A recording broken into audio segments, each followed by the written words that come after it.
guys, welcome back to my channel. Today I'm speaking with a young lady named Tiff, and she is in the Boundless Babe Society of the Rolettes, and I just think that's a really cool organization, so I want to connect with all the people in there because I'm hoping to sign up for the Boundless Babe Society Stage 1 in July, so we're going to get right on into these interview questions. Tiff, if you want to say hi to the people, go right ahead. Hi guys, thank you for having me, Emily. Oh, of course. All right, let's get started. Now, full transparency, Tiff and I are doing a collab together as well, and these are questions that she made up, but I just thought that they were great questions, and everybody has, technical difficulties, and everybody has different answers, so I will, sorry, technical difficulties, sorry. A little bit of a technical difficulty, I'm sorry. It's okay. I thought these questions were great, and let's get into it. Can you still hear me? Yep. All right. I can still hear you. Can you hear me? Yes. Okay. So, first one is, what is your disability or diagnosis? I have spina bifida, as well as hydrocephalus. Yes. Can you tell us a little more about the hydrocephalus? Because I hear that quite often. Like, I just come across it in, like, the online community, and I don't really know much about it personally. So can you educate me a little bit? I actually myself don't know much about hydrocephalus as well. I think definitely the online community, based on what I've seen, I've had so many friends that have spina bifida, that have hydrocephalus, that have shared their stories or their experiences, what they've gone through, and it's just interesting to know that, like, I'm not alone. Right, right. And I think that's what's cool about the rolettes too, is that, like, there's so many women who are not alone, and stuff like that. Okay, so next question is, do you deal with any chronic pain? No, I do not. Wow, you are lucky, because I do myself. So not fun times, but we'll get into that when we do my portion of the video. Yes. Do you use mobility aids? If so, do you If so, do they help you, and have you always used them? Yes, I basically I'm a full-time wheelchair user. Yes. So that basically is like my legs to get around. Yes. So, yeah. Yes. What are some of the struggles you face on a daily basis because of your disability? I don't really face too much. Maybe you give yourself a lot of maybe you give the world a lot of credit. I don't know. Yeah. I feel that. I don't know. Like, I think for me, because I do have nursing and personal support that does help me out on a daily, like, just do my regular routine. As simple as getting out of bed, washing my hair, getting dressed, bathing, those simple tasks that normal people take for granted. Right. People with disability, and I think people with disability, we do have it lucky, but I think it would be better if society educated it, or had more for people with not disability. necessarily, but to have that education Yeah. on the different disabilities out there, there's not enough. Right. Um, the next question is, what is a story that you could share about your disability diagnosis? Um, I don't know what you meant by that question because it said might need to clarify that, so I don't really know what you mean there. But go ahead. I'll go into that. Yeah. So recently, I had a family friend of mine come up to me, and this was about a year ago, and I didn't think nothing of it until they brought it up to me. I was simply going out for a walk in my town by myself, and you know the little crosswalk buttons? Yes. A lot of them where I am are higher level. Right. So it's not accessible for me to reach Right. when I'm by myself. Right. So what I ended up doing was contacting my city, putting that out there to them, being like, hey, I'm not the only one that is disabled in this community. They need to lower them. And I put up quite a stink too. Of course, because that's unfortunately the only way that things get done is if we make a big deal. Yeah. And I think the thing that kind of got me really proud of it was I put that out there to the city, only to find out that the poles that they were on were violation. Safety violation. Ooh, wow.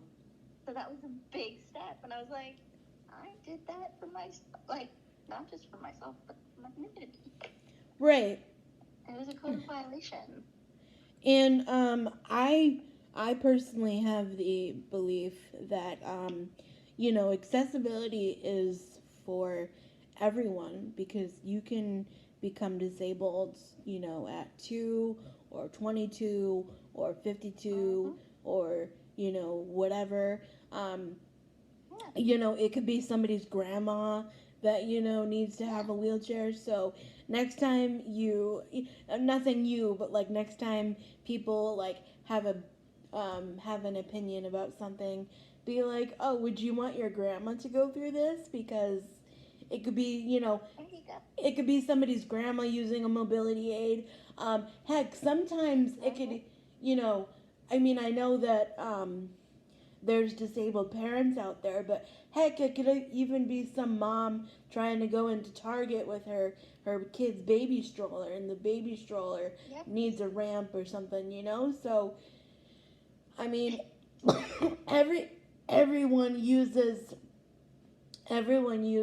those sorts of things, you know what I mean? So, it's not just the obvious ones. It could be literally anyone. No. It could be blind. It could be, like you said, mobility. It could be anything. Right. And I don't know if you saw my post the other day, where it said, not all disabilities are visible. Right. Yes, I did. Yeah. And a friend of mine posted it, and I'm like, I'm stealing this. I don't care. Yeah. Just go for it. I was like, I love that. Okay, next question is, what are some challenges you face with your disability, and how did you overcome those obstacles?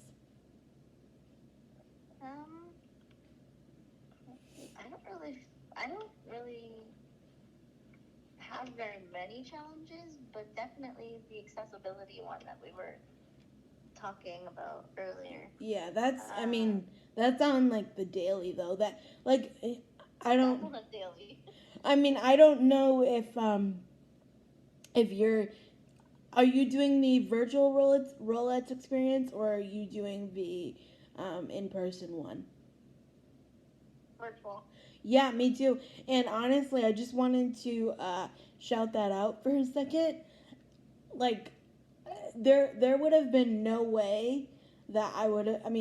Probably if I worked really hard, I could get to California. But I'm on the East Coast, and there would have been no way that I could make it to the West Coast, for a weekend Yes. or a week or whatever. That's a lot of time. So I'm just thankful that Yes.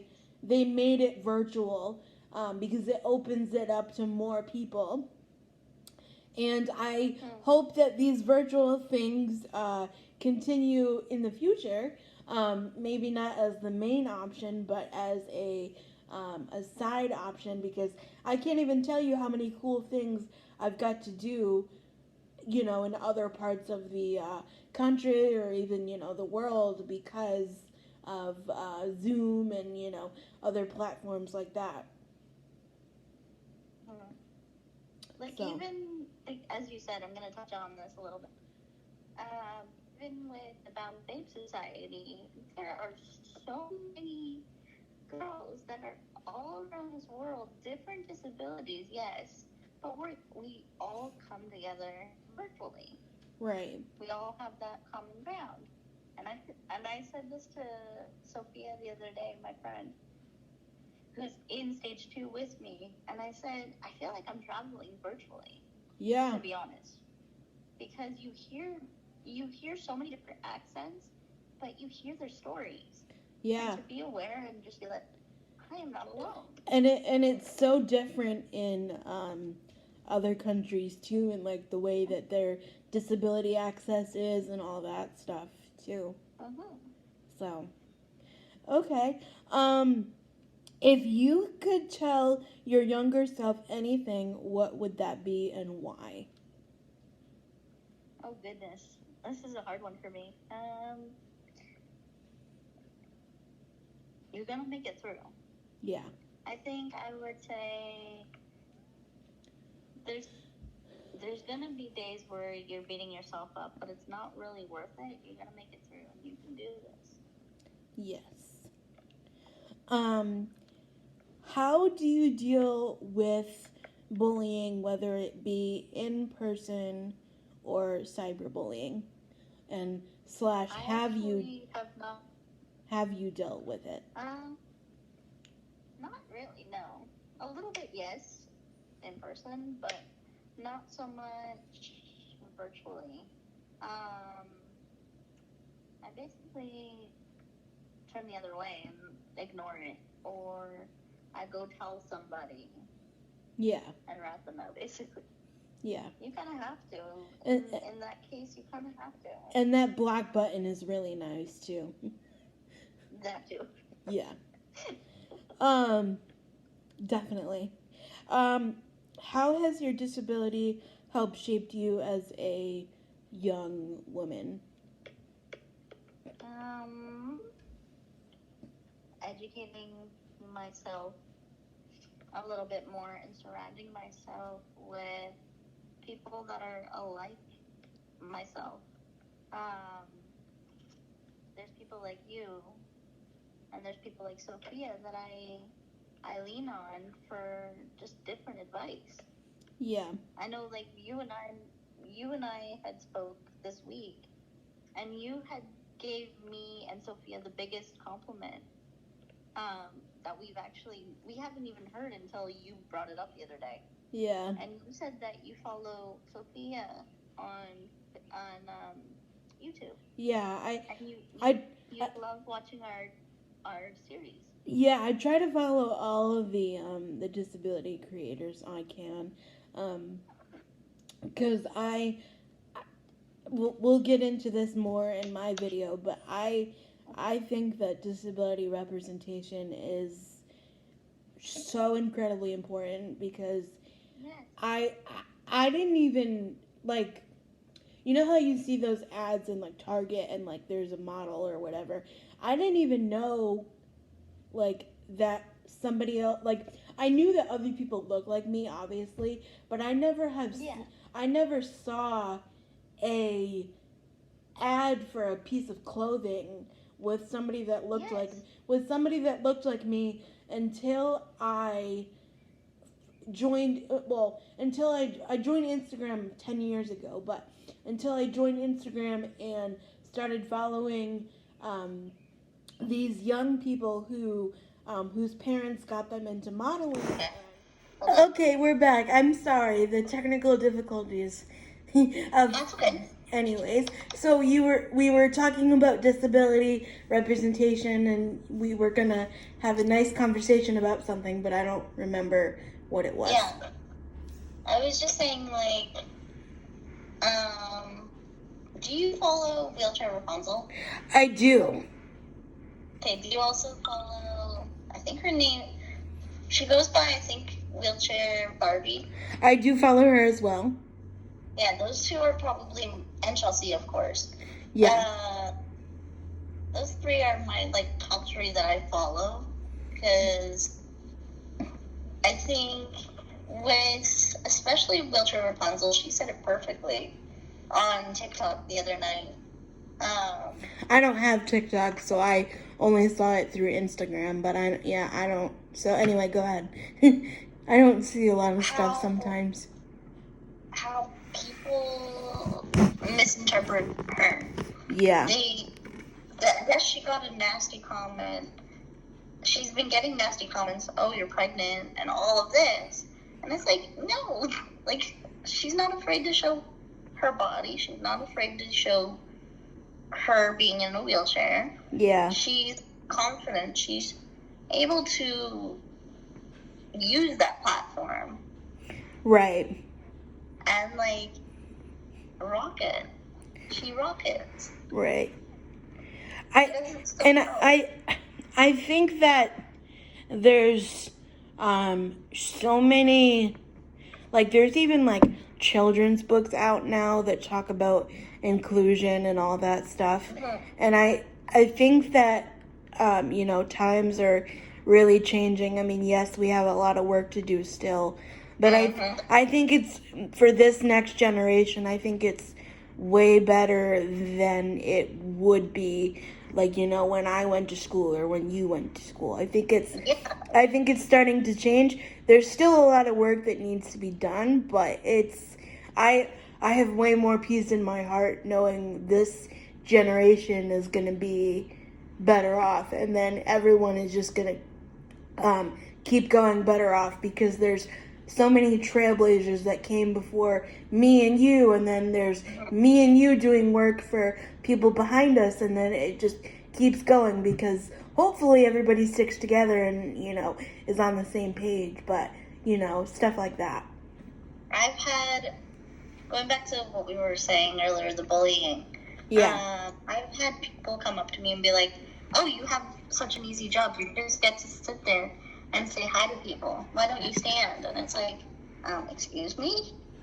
Maybe try educating yourself with knowing what I have. Yes, I'm different, but I'm not afraid to show that side of me. Yeah. Because of the technical difficulties, and I'm filming on my phone now, I don't have access to the last two questions. Do you remember what they were? No. No. So, but I think we have a good conversation, and I think that we will end it here, because I think we had a good conversation. So, yeah. Thank you so much, Tiff, for talking with me, and I hope you have a great day. You too. Thank you, everyone. Bye. Bye. Oh, where can everybody find you on social media so I can let them know? I can send it to you. Sure. Yeah, send me whatever you have. Yeah, I'll send it to you. Okay, thank you so much. All right. Bye. Bye. You got that? Yep, we got